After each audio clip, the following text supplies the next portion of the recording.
안녕하세요. 소영 목사가 들려주는 신앙의 집을 바르게 짓는 사람들의 교회 신집사 교회에 오신 것을 환영합니다.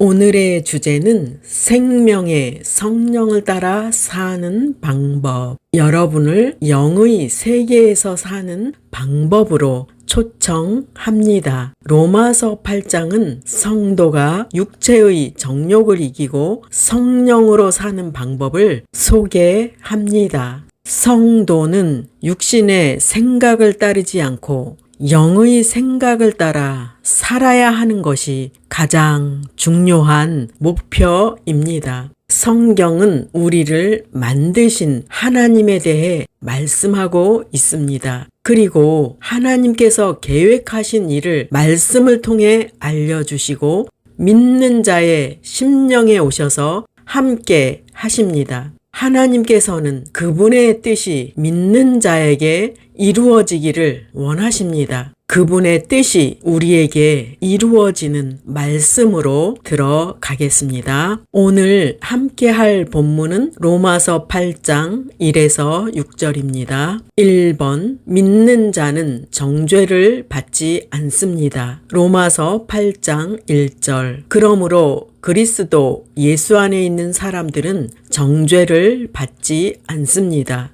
구약의 사람들은 율법을 행해야 하는 의무가 있었습니다. 그런데 율법을 모두 지킬 수 없었기에 그들은 죄에 대한 책임으로 벌을 받아야 했고 제사 의식을 통해서 죄 용서를 받아야 했습니다. 이방인들도 그들이 지은 죄로 인해 양심의 가책에 시달리는 사람들이 있었고 또한 중한 죄를 지은 사람들은 옥에 갇혀서 일생 동안 죄인이라는 낙인이 찍혀야만 했습니다. 예수님께서 오신 이후에 놀라운 일이 일어났습니다. 예수님께서는 그분을 믿고 따르는 사람들에게 신분이 어떠하든지 가난하든지 병들었든지 죄인이든지 그들을 정죄하지 않으십니다. 본문에 결코 정죄함이 없다라는 말은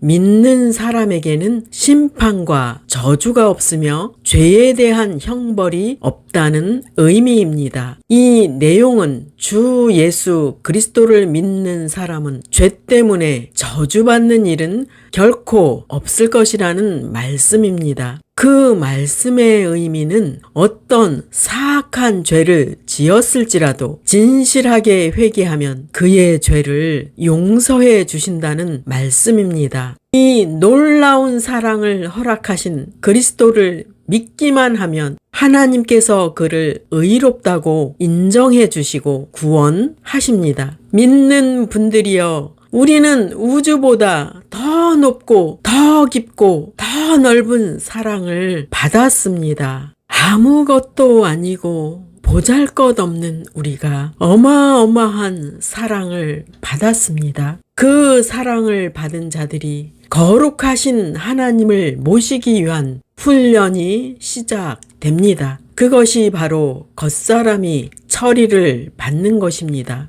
우리에게 겉사람이 자리 잡고 왕노릇하는 동안은 우리 안에서 성령께서 일을 하시지 못하기 때문입니다. 그래서 믿는 자가 겉사람에 붙들려 살아간다면 징계와 훈련이 반복된다는 것을 기억하십시오. 우리에게 오는 훈련은 겉사람을 처리하기 위함인데 그 일은 지금 당신이 있는 환경이라는 것을 잊지 마십시오. 그 환경에서 할 일은 자주자주 올라오는 육체의 속성인 겉사람을 십자가에 못 박는 것입니다. 그 자리에서 잘 인내할 때 미약하지만 예수님의 십자가를 경험하는 것입니다. 이렇게 겉사람이 처리될 때 우리 안에 계시는 성령님을 발견하게 됩니다. 본문에 그리스도 안에 있는 사람들이 정죄를 받지 않는다고 말씀합니다. 믿는 자가 그리스도 안에 있다는 뜻은 주님의 보호 아래에 있다는 말입니다. 사람은 누구나 그리스도를 믿음으로 그리스도 안에 있게 됩니다.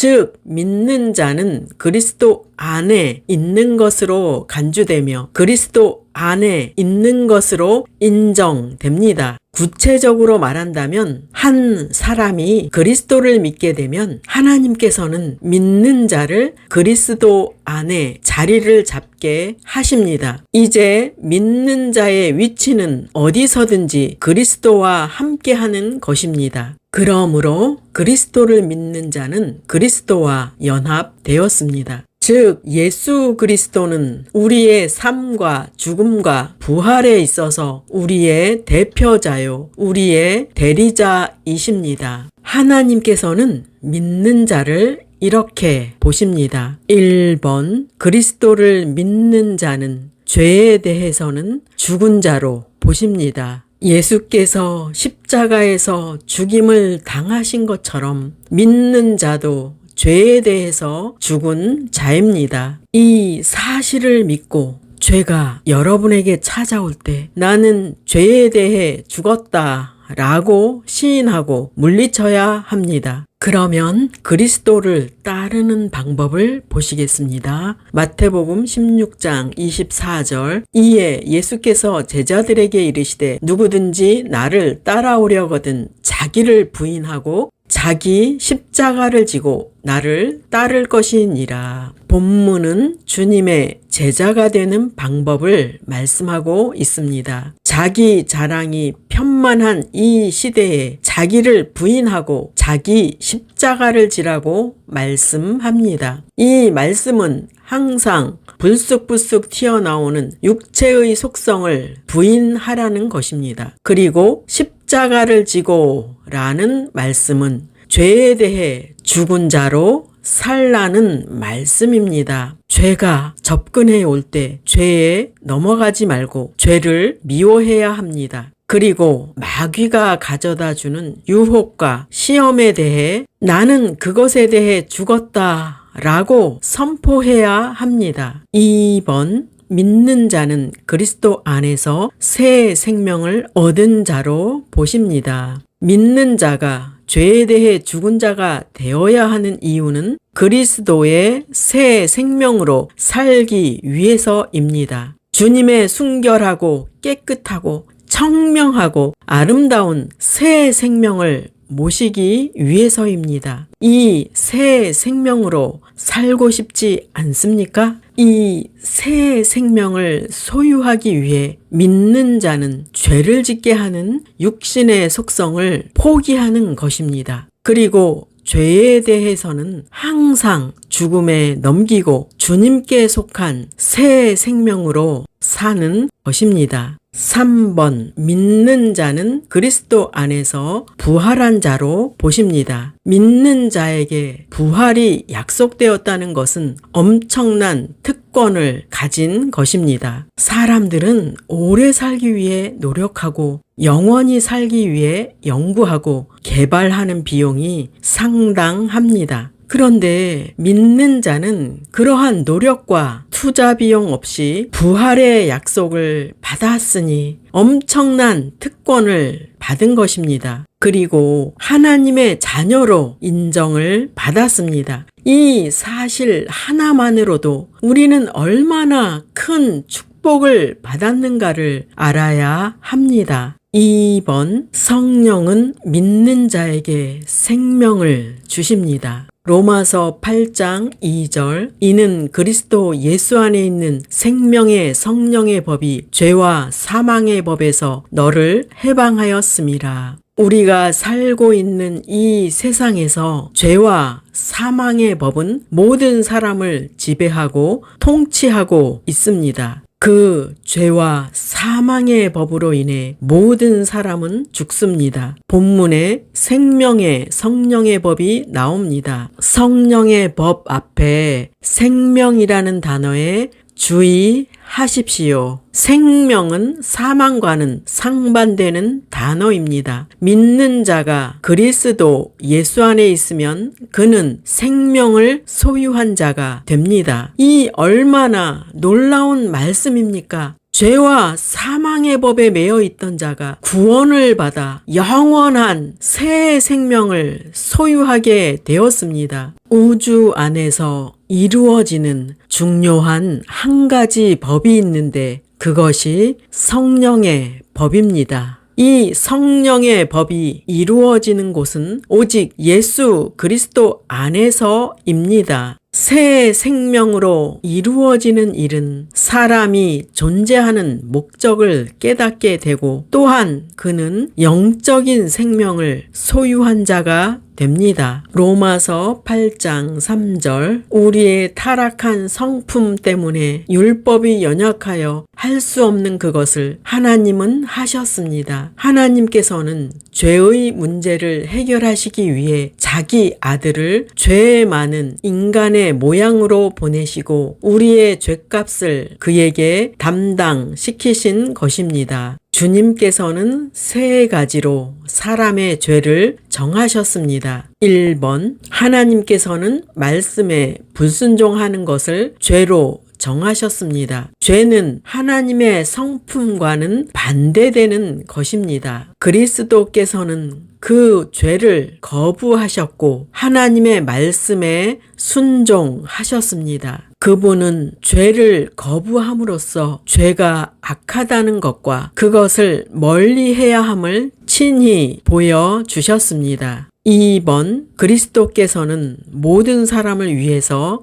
의의 표준이 되셨습니다. 예수님이 육신을 입고 오셨다는 것은 사람에게 있는 욕구를 지니셨다는 것을 의미합니다. 그런데 예수님은 결코 단 한 번도 죄를 짓지 않으셨습니다. 그로써 그분은 완전한 의를 확보하셨습니다. 예수님의 육신을 통하여 죄를 정했다는 것에 주목하십시오. 그분의 의가 완전하고 이상적이기 때문에 그분의 삶은 모든 사람에게 모형과 표준이 됩니다. 예수님은 이 땅에 계실 때 가장 완전하고 이상적인 사람이셨습니다. 그래서 예수님께서 이 땅에서 사셨던 삶은 모든 사람에게 의의 표준이 됩니다. 3번, 그리스도께서는 죄와 사망의 법을 자신에게 적용하셨습니다. 사람은 지은 죄로 인해 부패와 사망으로 가는 것은 당연한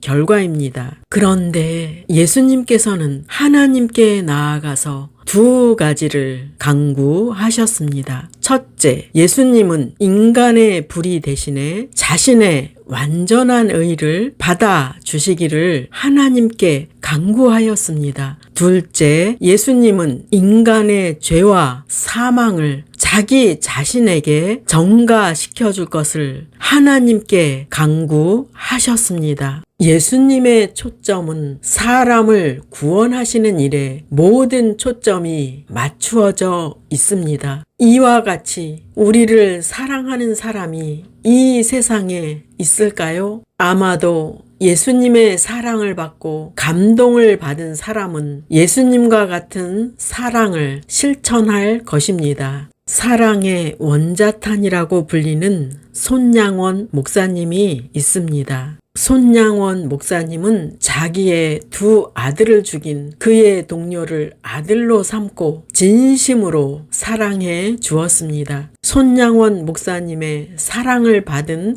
양 아들은 목사가 되었고 현재 그의 아들도 목사가 되어서 외국에서 한센인들을 위해 목회를 하고 있다고 합니다. 우리는 실로 사랑을 받기 위해 태어난 사람입니다. 허물투성이인 사람을 예수님께서 이렇게 사랑해 주셨습니다. 할렐루야! 우리는 영원토록 주님께서 이루신 십자가의 사랑을 찬양하며 감사로 영광 돌립시다. 베드로전서 2장 24절 친히 나무에 달려 그 몸으로 우리 죄를 담당하셨으니 우리로 죄에 대하여 죽고 의에 대하여 살게 하려 하심이라. 그가 채찍에 맞음으로 너희는 나음을 얻었나니. 사람은 하나님의 계명을 불순종하여 죄를 지었고 사람은 그 결과로 죽어야 했습니다. 그런데 이런 불순종한 죄인들의 죄를 예수님께서 대신 담당하시고 죽음을 경험하는 끔찍한 대가를 치르셨습니다. 그 결과로 죄와 사망의 권세는 무력하게 되었습니다. 사망은 정복되었으며 그리고 사망의 권세를 지녔던 자, 곧 사탄은 멸망하게 되었습니다. 로마서 8장 4절 이는 육신을 따라 살지 않고 성령을 따라 사는 우리에게 율법의 요구가 이루어지게 하시려는 것입니다.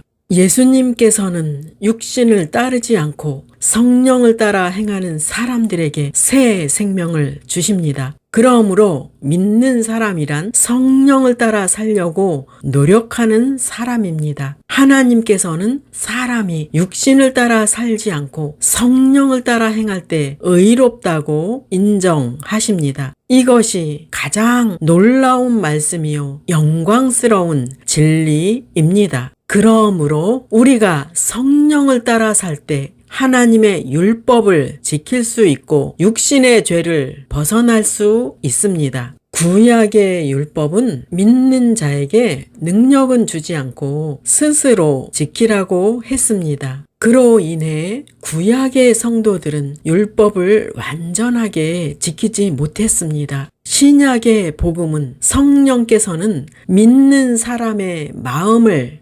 감동하셔서 그 말씀을 지킬 수 있는 능력을 주십니다. 본문에서 율법의 요구를 충족시키는 방법은 성령을 따라 사는 것이라고 말씀합니다. 로마서 8장 5에서 6절 육신을 따르는 자는 육신의 일을 영을 따르는 자는 영의 일을 생각하나니 육신의 생각은 사망이요 영의 생각은 생명과 평안이니라. 성령께서는 믿는 사람이 영의 일을 따라 살도록 도와주십니다. 방금 읽은 본문은 사람이 생각을 어떻게 사용해야 하는지를 알려주는 매우 중요한 내용입니다. 대저 그 마음의 생각이 어떠하면 그 위인도 그러한즉 사람이 그 마음을 어디에 두고 사느냐에 따라 그 사람의 본질이나 행위가 결정됩니다. 만약 사람이 마음과 생각을 추한 것에 두면 그 자신도 추하게 됩니다. 그러나 사람이 그 마음을 선한 것에 두면 그 자신이 선하게 됩니다. 만약 그가 어떤 성취와 성공에 마음을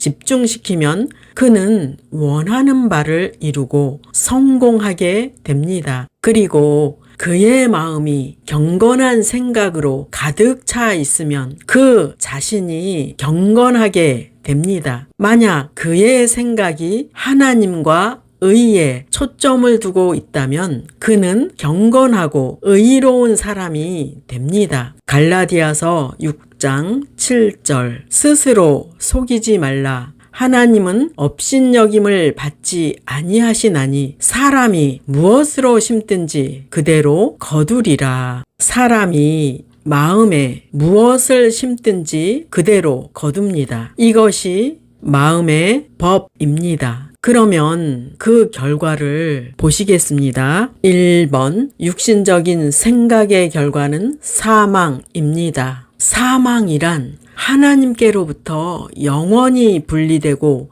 단절되는 영적인 죽음을 말합니다. 즉 사람이 살아 있어도 하나님과 단절되면 그의 영혼은 죽은 상태라는 것입니다. 그 의미는 사람이 죽어서 내세에 들어갈 때도 그 영혼이 죽은 상태, 즉 하나님과 분리되고 단절된 상태가 되는 것입니다. 또한 하나님과 분리가 된다는 것은 천국에 들어갈 수 없다는 뜻입니다. 간단히 말해서 사람의 생각이 무엇을 선택하든지 그것은 계속될 것입니다. 만약 그 마음에서 하나님 대신에 육신적인 것을 선택하면 그가 선택한 대로 실행됩니다. 그 생각은 그때부터 계속해서 영원토록 하나님이 없는 상태가 지속될 것입니다. 하나님께서는 사람의 자유의지를 침해하면서까지 하나님을 선택하도록 강요하시지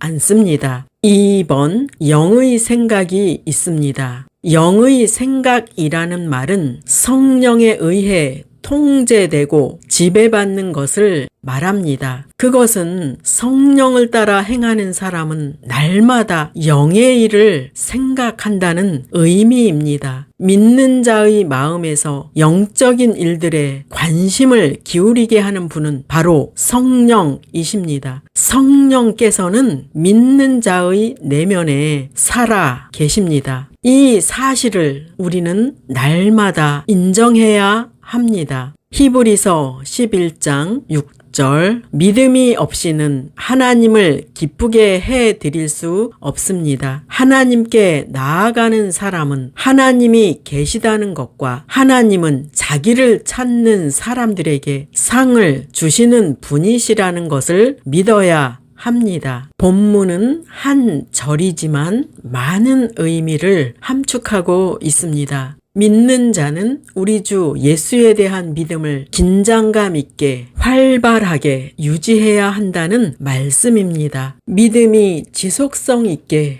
유지되는 것만이 하나님을 기쁘시게 해 드릴 수 있습니다. 그리고 성령께서 우리 안에 계시는 것을 믿어야 합니다. 실제로 그분은 우리 안에 계심으로 우리는 그분께 집중해야 합니다. 이 사실도 지속성 있게 유지되어야 합니다. 그리고 하나님께서는 자기를 찾는 사람들에게 상 주시는 분임을 믿어야 한다고 말씀합니다. 하나님께서는 이토록 세세하게 자신을 찾는 자들에게 상 주시기를 원하고 원하십니다. 3번, 영의 생각의 결과는 생명과 평안입니다. 여러분은 누구나 생명과 평안을 원하실 것입니다. 그 방법은 영의 생각으로 사는 것입니다. 어떤 분들은 이렇게 말하겠지요. 하나님은 보이지 않는데 어떻게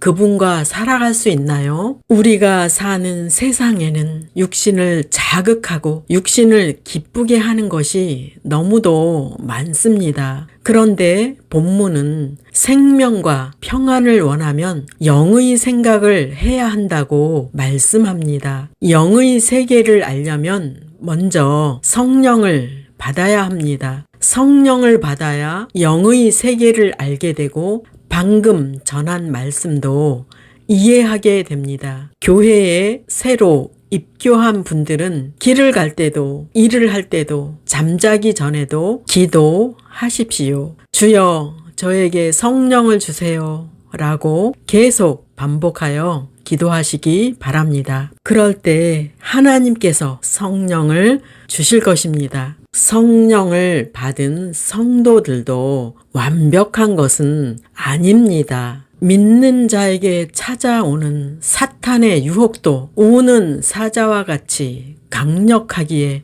성령을 받은 성도들도 갑절로 무장을 해야 합니다. 그렇다고 미리 겁에 질리지 않기를 바랍니다. 그리고 영으로 살아가는 것이 한 번에 되는 것이 아닙니다. 너무 조급하게 생각하고 애쓰다가 실망하지 마십시오. 우리는 매일매일 말씀을 적용하면서 살아가고 매일매일 하나님께 도움을 청하면서 살아가는 것입니다. 적용할 말씀입니다. 우리에게 오는 시험은 혈과 육으로 대항하여 싸우지 마십시오. 즉 여러 가지 시험을 감정으로 대응하면 넘어지고 시험에 듭니다. 믿는 자는 육체의 속성으로 살지 말고 영으로 살아야 합니다. 믿는 자는 보이는 것에 집중하는 것이 아니라 영적인 것에 집중해야 합니다. 믿는 자는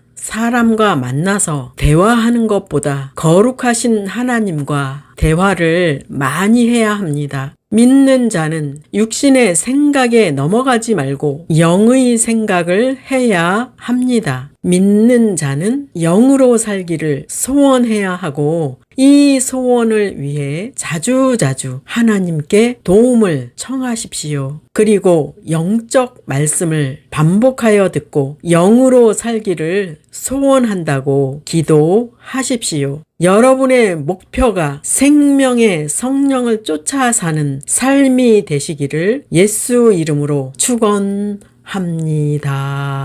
마지막 시대를 살아가는 하나님의 백성 여러분, 교회는 다니지만 예수님을 그리스도로 믿지 않는 여러분, 하나님에 대해서 예수님에 대해서 잘 모르시는 여러분, 가나안 성도 여러분, 우리 함께 성경에 근거해서 성령의 능력으로 신앙의 집을 말씀대로 바르게 건축하도록 합시다. 누구나 유튜브에서 신집사 교회를 구독하심으로 신집사 교회 사역에 동참할 수 있습니다. 신집사 교회를 통해 영상으로 선교하는데 동참하기를 원하시는 분들과 함께 연합하기를 원합니다.